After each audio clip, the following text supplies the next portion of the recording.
Теперь добираться до Дома культуры будет намного легче. Качественное полотно и современное освещение. Действительно комфортная городская среда. В 2021 году в рамках голосования эта территория выиграла право на благоустройство. Работы завершились еще в прошлом году. Изменениям все рады. Сам по себе Дом культуры находится за селом практически.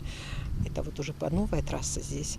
И дети очень тяжело добирались, потому что в слякоть, в грязь, конечно, было очень неудобно. И практически из-за этого детей было очень мало. Но вот с тех пор, как построили вот эту дорогу, детям очень удобно, добираются. И дети приезжают и приходят. И мне кажется, это намного, конечно, им удобнее во всем. Именно в удобстве для жителей заключается суть проекта. Стартовал он в 2016 году, а его главная цель – создание условий для системного повышения качества и комфорта городской среды на основании обращений и инициатив жителей всей территории России. Территорию мы благоустроили в рамках программы, и начиная от 4-й школы, здесь Дом культуры, сейчас позади нас. И она соединили всю эту улицу.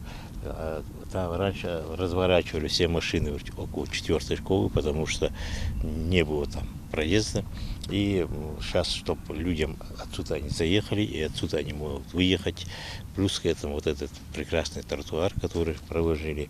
Еще одна территория, которую реконструировали – улица Мережкова. 520 метров асфальтирования, освещения и всех дорожных знаков. По-настоящему комфортная городская среда. Сейчас здесь полностью обновлено дорожное покрытие.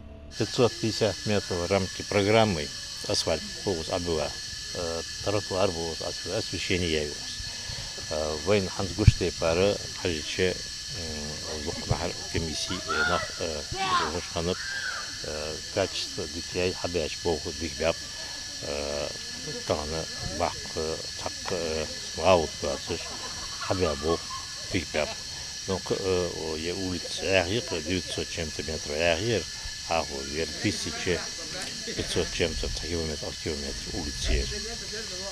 550 метров отец программа и выставить для класса я не ждал.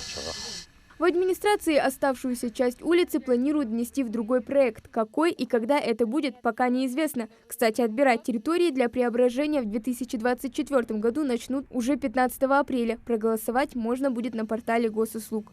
Хава Гагиева, Асхаб Белокиев, Новости 24.